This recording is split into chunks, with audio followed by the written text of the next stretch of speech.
కలిగిన యెషయా గారికి ఇలాగా దేవుడు దర్శనములు కలిగిన వెంటనే నా చిత్తం చేయడానికి ఎవరు వెళ్తామని అడిగిన వెంటనే యెషయా ఏం చెప్పారు?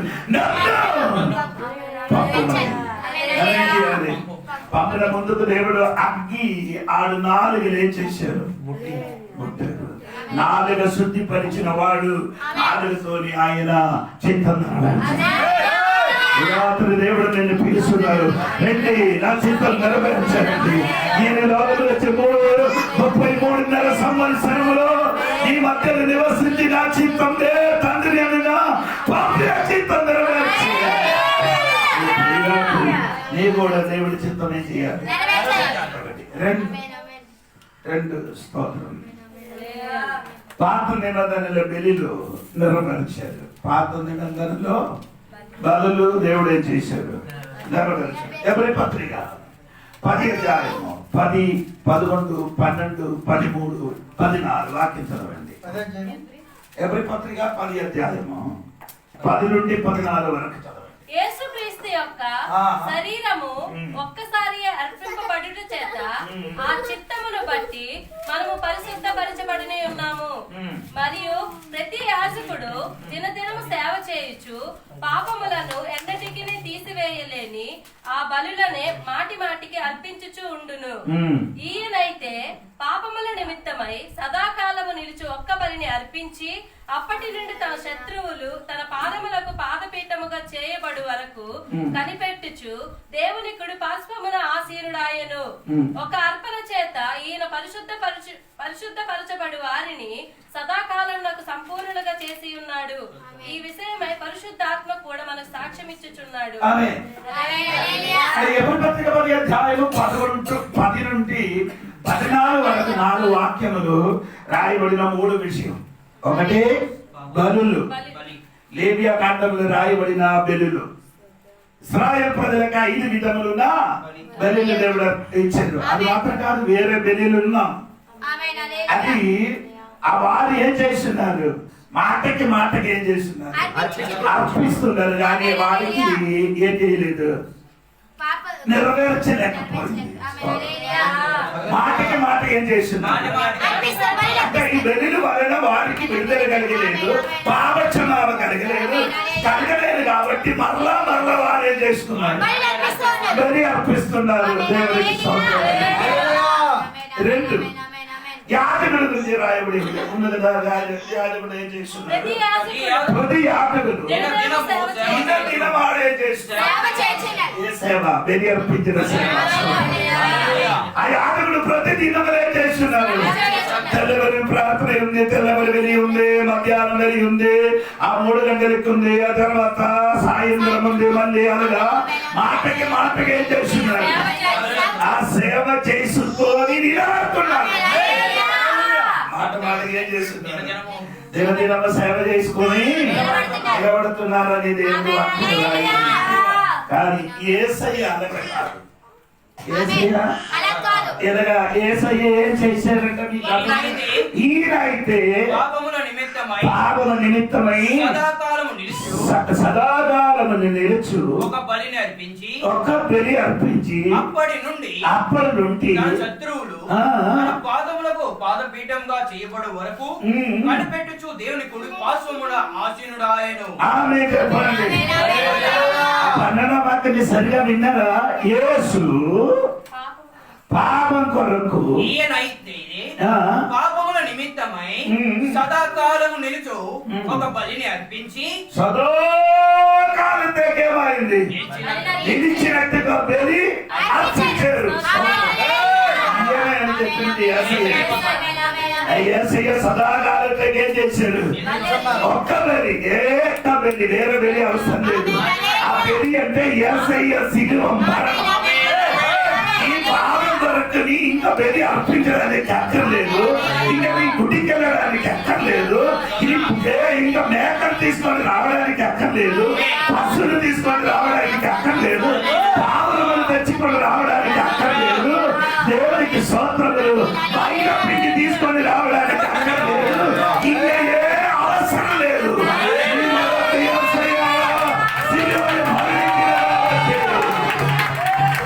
ఇంకా చేశారు, అదే వెళ్తున్నది. నెరవేర్చారు. స్తోత్రం. యాదవుడు కూర్చోడానికి చోట లేదు, ఎక్కడ దేవాలయం కూర్చోడానికి ఏం లేదు. కానీ యేసు ప్రభు వెళ్ళి అర్పించిన తర్వాత తండ్రి కుటుంబాసనులు ఏంటంటే ఎన్ని యాజకులు ఉన్నారు, వారు వెళ్ళి అర్పించడానికి 24 గంటలు నిలబడినప్పుడు యేసు ప్రభు అన్ని పని కడముట్టించిన తర్వాత తండ్రి కుటుంబాసనులు కూర్చోబడుతున్నారు. బలి సమాప్తమైంది. నీ బలిలో అర్పించడానికి మాట మనకి అర్పించడానికి అవసరం లేదు. అక్కడ నిలబడి వెళ్ళడానికి నాకు ఇష్టం ఉంటుంది. మన విషయం తీరిపోగల అందుకని నేను చెప్తున్నాను. స్తోత్రం. ఎన్నెన్ని బలి అర్పిస్తున్నారు, ఎన్నెన్ని మద ఎక్కారు, ఎన్నెన్ని సిలువ వేసారు, ఎక్కడెక్కడ తిరిగారు, ఎన్ని కాணிకలు వేసారు. కానీ ఇప్పుడు వరకు పాపములకి ఏం కలగలే, క్షమాపణ కలగలేదు. మళ్ళీ మళ్ళీ మళ్ళీ బలి మళ్ళీ మళ్ళీ ఇచ్చి డూ డూ డూ డూ చేసుకొని మాటకి చేసుకున్నది యేసు ప్రభు దగ్గర వదరా.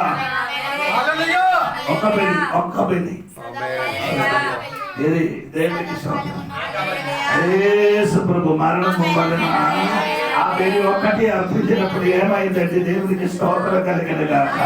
ఆ మరణం వలన దేవుడు బిడ్డలకి అందరికీ ఏం కలిగిందండి? ఓ దేవునికి స్తోత్రం, పరిశుద్ధ పరిచయం.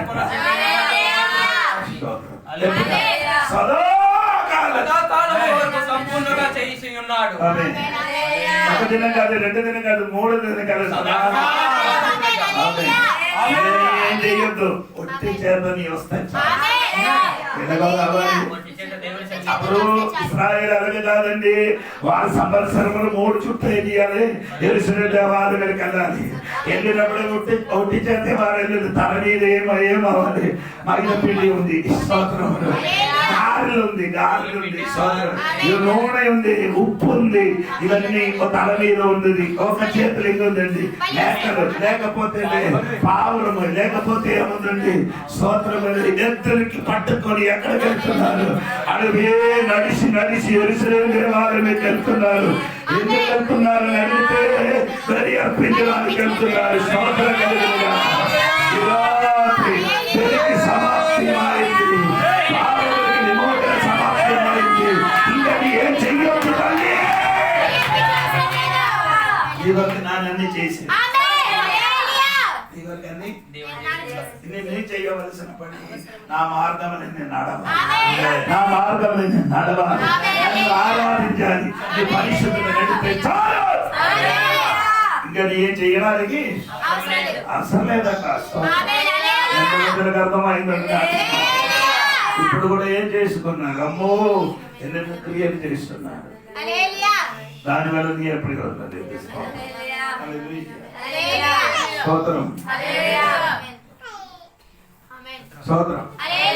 మూడవది దేవునితో ఫెలోషిప్కి సమాప్తమైంది. దేవునితోని సమాసమునికి సమాప్తమైన. హల్లెలూయా.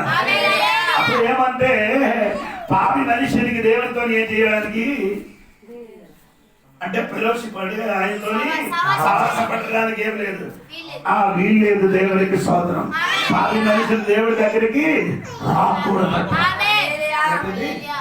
రాకూడదు. దేవునికి స్తోత్రం గట్టిగా దేవునికి స్తోత్రం. రావచ్చు. అక్కడ ఆ దేవాలయం 3 చోట్ల ఉంది, 3 స్థలం. మొదటి చోట ఏమంటే ఆవరణ, అక్కడ ఎవరు నిలబడాలి? ప్రజలు, జనము. ఆవరణంలో ప్రజలు నిలబడాలి. రెండవ స్థలము పరిశుద్ధ స్థలం. ఆ పరిశుద్ధ స్థలమునికి యాజకుడు మాత్రమే రావాలి. స్తోత్రం. మూడవది చోట అది పరిశుద్ధ స్థలం, అది సంవత్సరంలో ఒక్కసారి. అర్థమైందా దేవుడికి? అదే చెప్పండి. దేవుడికి స్తోత్రం కలిగింది. హల్లెలూయా. దేవుడికి స్తోత్రం కలిగింది. ఇప్పుడు నేనేం చేస్తున్నానంటే ప్రియులారా, అక్కడికి వెళ్ళడానికి అడ్డు అక్కడికి వెళ్ళడానికి ఏమందండి అడ్డు ఏంటంటే పరిశుద్ధ స్థలం, అది పరిశుద్ధ స్థలంకి మధ్య ఏముందండి? దేవునికి స్తోత్రము, ఒక అడ్డు ఉంది. ఏదంటే దేవునికి తెలుసా? దేవునికి స్తోత్రం కలిగిన తెర, పెద్ద ఆ తెర ఉన్న కాబట్టి అది పరిశుద్ధ స్థలంకి ఎవరు వెళ్ళకూడదు, ఈ జనము వెళ్ళకూడదు. ఆ తెర ఉన్న కాబట్టి మనుషులు దేవునితో ఏం చేయడానికి వీలేదు. అయితే దేవునికి కనిపించడానికి, దేవుడి దగ్గరికి వెళ్ళడానికి, దేవుడి దగ్గర రావడానికి మనుషులకి ఏటి అవకాశం లేదు. స్తోత్రం. ఈ మధ్యలో తెర ఉన్న కాబట్టి స్తోత్రం. దేవునికి స్తోత్రం. మత్తయి సువార్త 27వ అధ్యాయము, మత్తయి సువార్త 27వ వచనం చూడండి. మత్తయి సువార్త 27వ అధ్యాయము. అప్పుడు దేవాలయపు తెర పై నుండి క్రింద వరకు రెండుగా చినిగెను. ఆమె పై నుండి ఎప్పుడు యేసు ప్రభు ప్రాణము విడిచిపెట్టినప్పుడు, ఆ బలి అర్పించినప్పుడు, శిలువలో మరణించినప్పుడు, స్తోత్రం. హల్లెలూయా. ఇంకా ఏంటి అవసరం లేదు. తెర ఆ చిరిగింది. అంటే కిందనంటే పైకి కాదు, కిందనంటే పైకి అయితే ఎవరైనా మనుషులు చెప్పినట్టుగా అనుకున్నారు, కానీ అలాగే కాదండి. పైనుండి అదే ఆయన అర్థమైన పైనున్న దేవుడు మరణ శక్తి వలన ఆ తెర మారిందండి, రెండు భాగంగా మారింది. ఇప్పుడు ఆవరణ నిలబడకుండా అది పరిశుద్ధ స్థలములు వలనని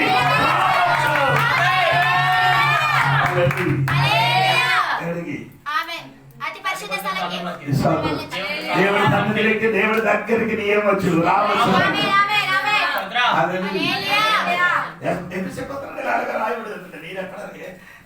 చదివిందా లేదా నాకు తెలియదు. 2వ అధ్యాయం 16వ వాక్యం కిందకి చదవండి. ఎఫెసీయుల పత్రిక 2వ అధ్యాయం 16వ వాక్యం. ఆయన మన సమాధానమై ఉండి నీకును మాకును ఉండిన ద్వేషమును అనగా విధి రూపకమైన ఆజ్ఞలు గల ధర్మశాస్త్రమును తన శరీరమందు కొట్టివేయుట చేత మధ్య గోడను పడగొట్టి కొట్టివేయారండి. నీకును నాకును, నీకంటే ఈ ప్రజలకి, నాకంటే పౌరు గారికి, నీకును నాకును ఉండిన దేశమును ఆ విధి రూపకమైన ఆజ్ఞలైన ధర్మశాస్త్రము తన శరీరమందు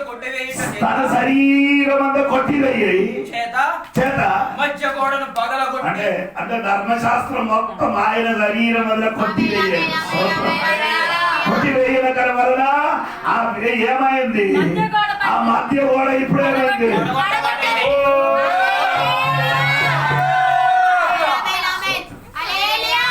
అంటే యూదులు దేవాలయానికి వెళ్ళినప్పుడు బయట రాయబడి అన్ని ఇక్కడికి రాకూడదు, అన్ని ఇక్కడికి రాకూడదు. వస్తే వాళ్ళకి రాడుతో ఏం చేయాలి? కొట్టి చంపాలి. ఇప్పుడు యేసు శిలువ మరణం వలన, యేసు శిలువ మరణ వలన ఆ మధ్య కూడా ఏమైంది?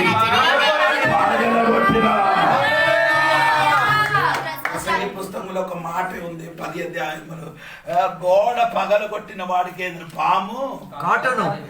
హలో, అవును కదా? చూడండి, మీరు విన్నారు ఎప్పుడైనా? 10వ అధ్యాయం ఒకసారి చూడండి. నేను కూడా చూడలేదు. ప్రసంగి పుస్తకం 10వ అధ్యాయం చూడండి ఒకసారి. దొరికిన వారంటే చదవండి 10వ అధ్యాయం.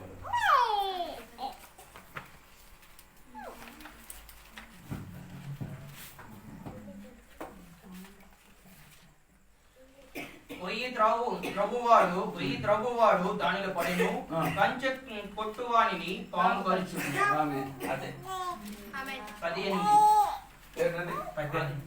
గొయ్యి త్రవ్వువాడు దానిలో పడును, కంచె కొట్టువాని గోడ కొట్టేవాడు ఏమవుతాడు? ఎస్ఐకి పాము కాటేరు కదా. దేవునికి ఆ గోడ ఏసయ్య పగల కొట్టిన కాబట్టి పాము అతనికి ఏం చేశారు? కాటేరు రా నైనా. హల్లెలూయా. ఆ గోడ ఏసయ్య పగల కొట్టిందిరా. ఆ తెర రెండు భాగమైంది.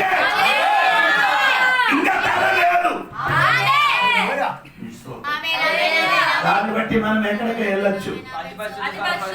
చదవండి ఎబ్రీ పత్రిక 4వ అధ్యాయం 16వ వాక్యం చూడండి. ఎబ్రీ పత్రిక 4వ అధ్యాయం 16. మనము కనికరింపబడి సమయోచితమైన సహాయం కొరకు కృప పొందునట్లు కృప పొందుటకు ధైర్యముతో కృపాసనమునొద్దకు కృపాసనమునొద్దకు చేరుదును. హల్లెలూయా. కృపాసన దగ్గరికి మనుషులు వెళ్ళడానికి వీల్లేదు. అక్కడ వెళ్ళాలంటే అరగదు ఉన్నవాడు మహాయాజకుడు. ఆయన కూడా ఎలాగెళ్ళాలి? రక్తం ఉండాలి, చేతులు ఏముండాలి? ఆ చేతులు అదే సంవత్సరం ఒక్కసారి వెళ్ళినప్పుడు ఆడు కూడా ఒకవేళ తప్పు చేస్తే చచ్చిపోతాను అనుకొని ఆయన నడ్డుముకి ఏం చేశాడు? సంగిని కట్టుకున్నాడు. కొలిసిని సంగిని కట్టుతున్నారు. సంగిని కట్టి ఆడు లోపలికి వెళ్తున్నారు. ఒకవేళ ఈ మహాజాతకుడు ఏదైనా తప్పు చేసినందుకు చచ్చిపోతే ఆ శవము ఏం చేయాలి? లోపలికి తీసుకుండా లాగి బయటికి తీసుకురావాలి. హల్లెలూయా. అదే స్థలం ఏమంటే ఆ స్థలం ప్రేమ కృపాస్థలము.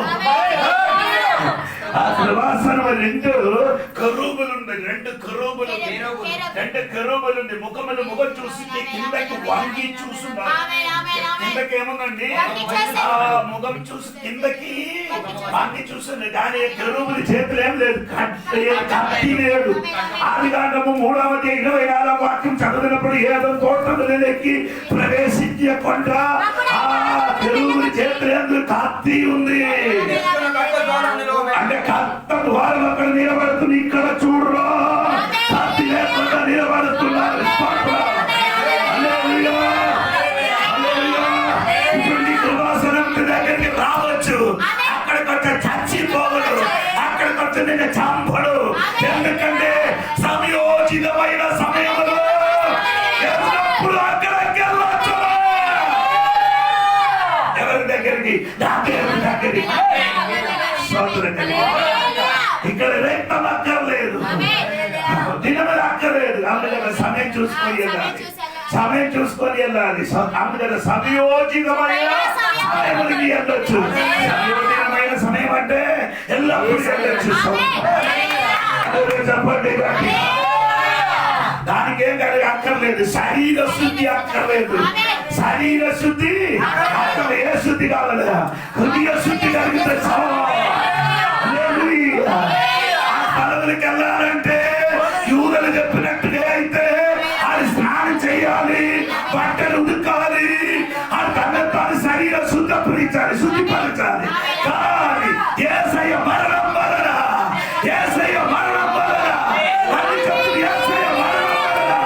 ఇది స్నానం చేయ అక్కర్లేదు, బట్టలు ఉదకలే అక్కర్లేదు. హృదయ శుద్ధి కలిగితే ఆయన దగ్గరికి వెళ్ళొచ్చు. ఎక్కడికి? అది సింహాసనం. కృపాసనం. చెప్పాలి దేవుడు. ఆసనం 5 ఉంది. ఆసనం 5 స్తోత్రం. అది ఒకే ఆసనం అండి, కృపాసనం. స్తోత్రం. అక్కడ కృపాసనం లేదు. యేసయ్య మరణం వలనే అది కృపాసనం అయింది. స్తోత్రం. నేను వచ్చిన వాడికి చంపతానండి. కానీ సహోదరా, ఈ రాత్రి యేసయ్య మరణం వలన దేవుడితో కలవడానికి సమాప్తి చేశారు.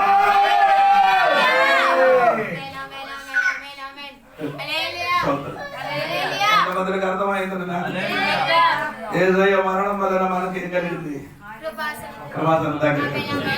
ఆ మరణం జరగలేదు అనుకో, అక్కడికి వెళ్ళడానికి మనకు అవకాశం లేదు. సిలువలో 7 మాట గురించి చెప్తున్నారు. 6వ మాట సమాప్తమైంది. ఏదైనా సమాప్తమైందని చెప్పుకొని నేను వస్తున్నాను. సహోదరులారా, నీకోసం దేవుడు సమాప్తి చేసింది. అందుకని మీరు ఏం చేయొచ్చు? అక్కడ ధైర్యంగా వెళ్ళొచ్చు. ఎబ్రీ పత్రిక 9వ అధ్యాయం రండి. 9వ అధ్యాయము 12వ వాక్యం చూడండి. 12వ వాక్యం. మేకల యొక్కయు కోడెల యొక్కయు రక్తము కాక తన స్వరక్తముతో ఒక్కసారి పరిశుద్ధ స్థలములో ప్రవేశించాడు. ఎట్లా? మేకల రక్తము, కోడెల యొక్కయు కోడెల రక్తము, రక్తము కాక రక్తం కాక తన స్వరక్తముతో స్వయ రక్తంతో ఒకసారి పరిశుద్ధ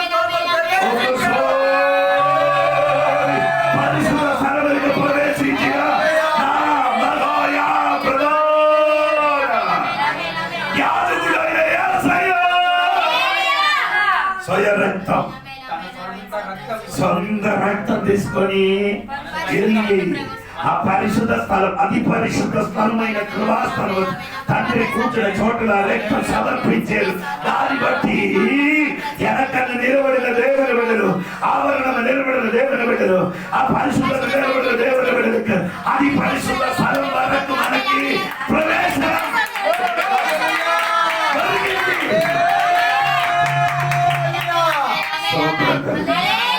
స్తోత్రం. రక్తము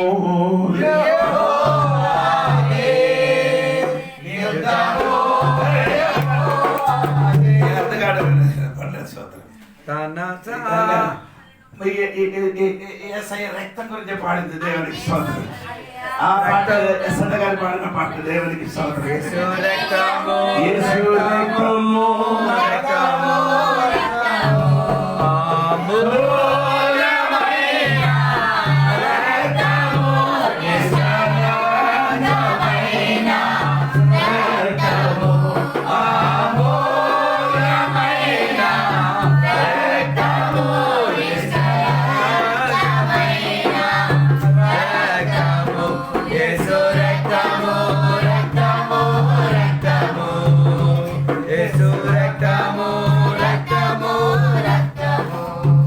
మనకంటే ప్రధాన యాత్రలు మనకంటే ముందు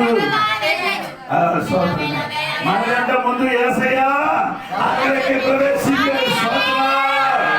యేసయ్య ముందుకు అక్కడ ప్రవేశించాడు కాబట్టి మనం కూడా అక్కడికి వచ్చేసాం.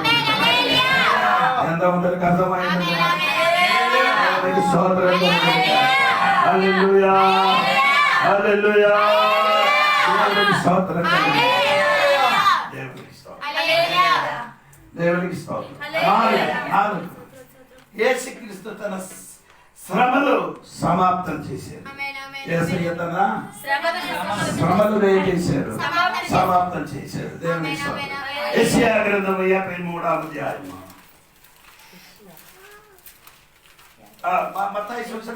మత్తయి సువార్త 16:21 చదవండి.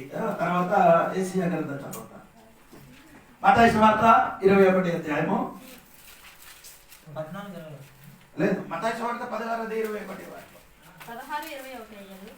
అప్పటి నుండి తాను యెరూషలేమునకు వెళ్ళి పెద్దల చేతను ప్రధాన యాజకుల చేతను శాస్త్రుల చేతను అనేక హింసలు పొంది చంపబడి మూడవ దినమున లేచుట అగత్యమని యేసు తన శిష్యులకు తెలియజేయ మొదలు పెట్టగా స్తోత్రం కలిగి ఏంటి చెప్పారంటే అనేక హింసలు పొంది అనేక హింసలు పొంది చంపబడి మూడవ దినములు లేచి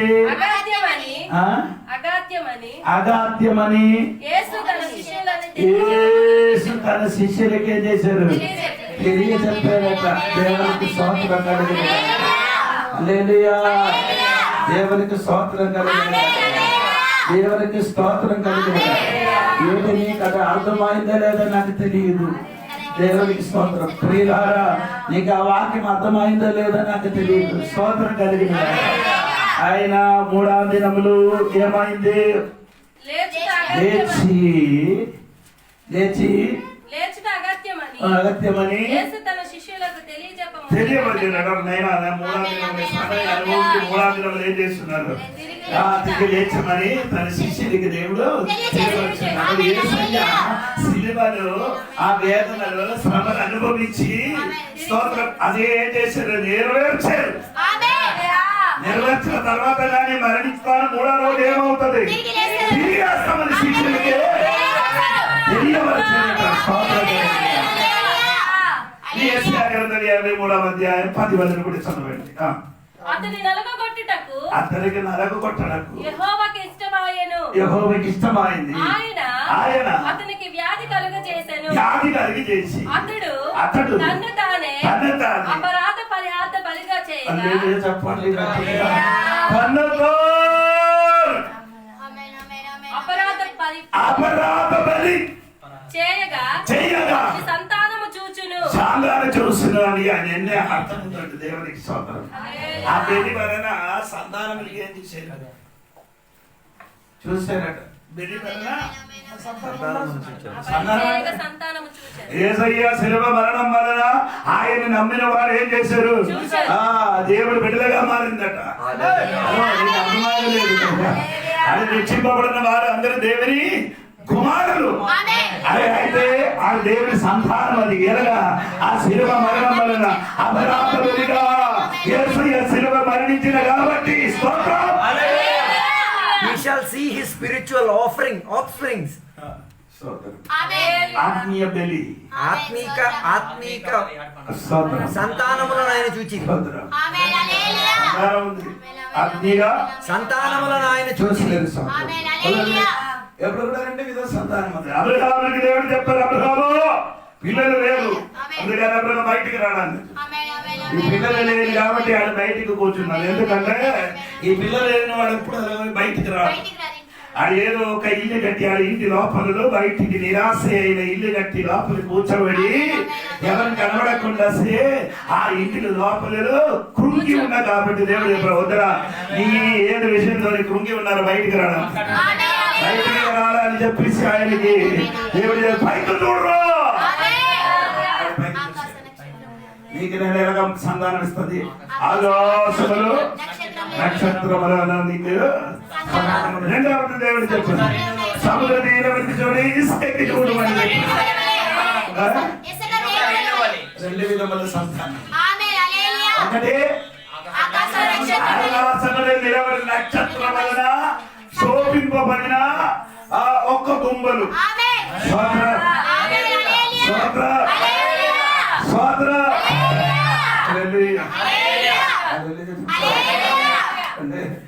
ఏ దానియలు నీవు దానియలు సంబంధుడు తర్వాత అనేక మందికి ధర్మ పదములు నడిపించిన వారు ఆకాశ మండలములో నక్షత్రములు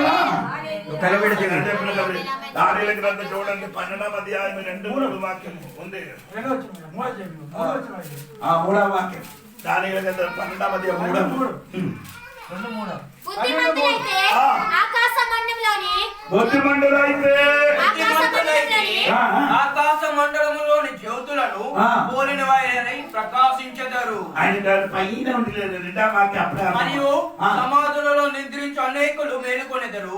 కొందరు నిత్య జీవము అనుభవించెదరు. కొందరు నింద పాలగుటకును నిత్యముగా హేయులగుటకును మేలుకొందురు. బుద్ధిమంతులైతే ఆకాశ మండలంలోని జ్యోతులను పోలిన వారై ప్రకాశించెదరు. నీతి మార్గం అనుసరించి నడుచుకున్నట్లు ఎవరు అనేకులను తిప్పుదురో వారు నక్షత్రము వలె నిరంతరమును ప్రకాశించెదరు.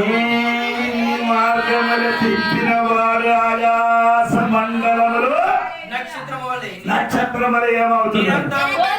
నిరంతర ప్రకాశం. నీతిలోకి తిప్పాలి. అందుకే ఇక్కడికి వచ్చి సువార్త ప్రకటన వాక్యం. ఎందుకంటే ఈ వాక్యం విని ఎవరైనా రక్షణ పొందితే వారి ఆకాశ మండలంలో నిరంతరం ప్రకాశించిన నక్షత్రం. ఎంతమందికి అర్థమైంది? ఆకాశ మండలంలో నిరంతరం ప్రకాశించిన కొన్ని నక్షత్రం. మారు మనసు పొంది రక్షణ పొంది బాప్తిజం పొందిన పిల్లలు పొంది తిరుగుతున్నారు. ఇంకే కొందరు పిల్లలు ఉంది ఇసుక లేని వారే పిల్లలు. అయిన అర్థం ఏంటి? అదే అందరం మట్టడం మాత్రం. నీళ్ళు వచ్చినప్పుడు కొట్టుకోండి. ఎన్ని టైంలు ఎప్పుడు నీళ్ళు వచ్చి కొట్టుకొని వెళ్ళిపోతాను తెలియదురా. నీలో మట్టు పట్టి ఉందిరా. ఈ రాత్రి తెలుసుకో తెలుసుకో తెలుసుకో.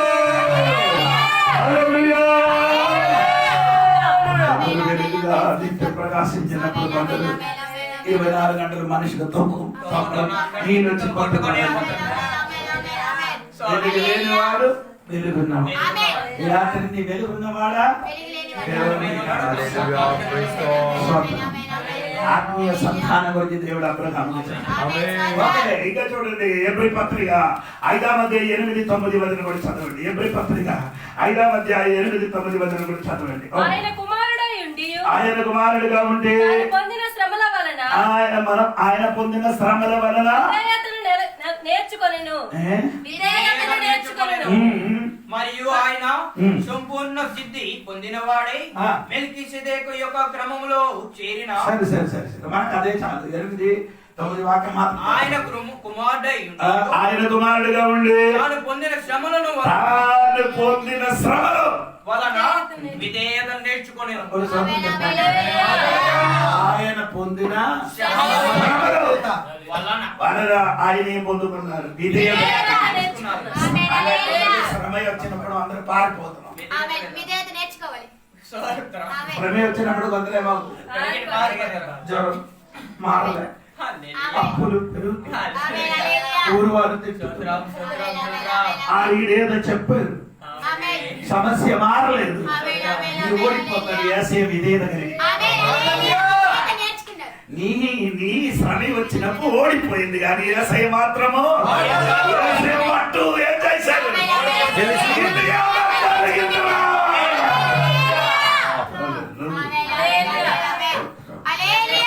శ్రమలోని పాట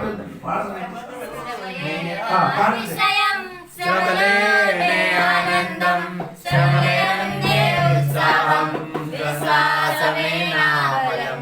శ్రమలే నాతిశయం, శ్రమలోనే ఆనందం, శ్రమలయందే ఉత్సాహం, విశ్వాసమే నా బలం. విత్తనం పెరగకపోతే ఫలించునా, కష్టాలే లేకపోతే కిరీటమే వచ్చునా. విత్తనం పెరగకపోతే ఫలించునా, కష్టాలే లేకపోతే కిరీటమే వచ్చునా. సోదరు చెప్పండి, శ్రమ కలిగినప్పుడు ఏసై ఏం పొందుకున్నాడు?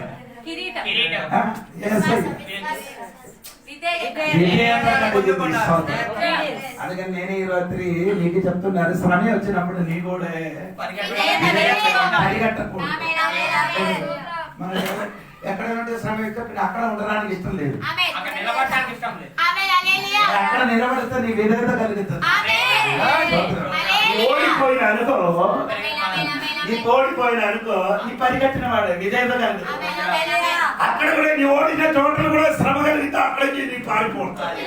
అవి నీ జీవిత మొత్తం పరిగెట్టడమే. శ్రమ ఎక్కడ ఉంటూ అక్కడ నిలబడితే విధేయత కలుగుతుంది, అందువల్ల నీకు వేలు కలుగుతుంది.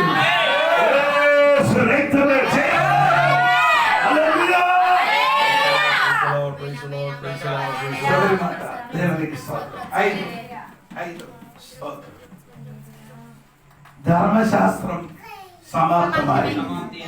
ధర్మశాస్త్రం ఏమని? సమాప్తుడు. పశువార్త 22వ అధ్యాయం 37వ వాక్యం.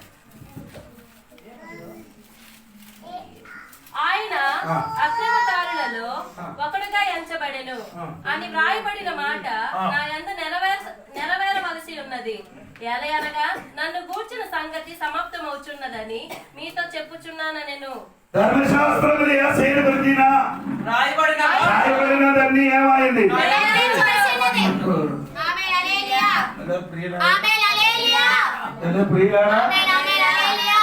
24 గంటలు 34 ప్రవచన నెరవేర్చారు. అదన్నీ చెప్పడానికి సమయం లేదు. దాన్ని బట్టి నేను బాధపడుతున్నాను.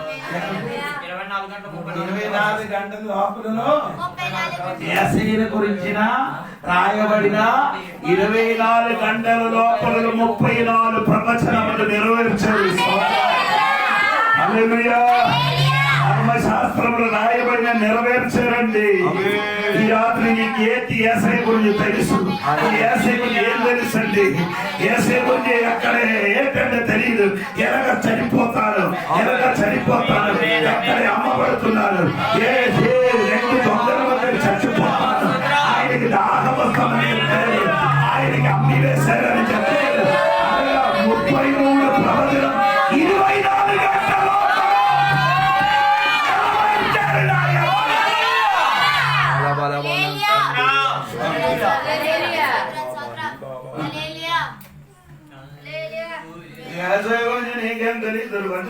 స్తోత్రం మొత్తం తెలుసు అని చెప్పొస్తాడు. హల్లెలూయా స్తోత్రం. హల్లెలూయా ఆ సిలువలో 24 గంటల లోపల 33 ప్రవచనములు నిలబడింది.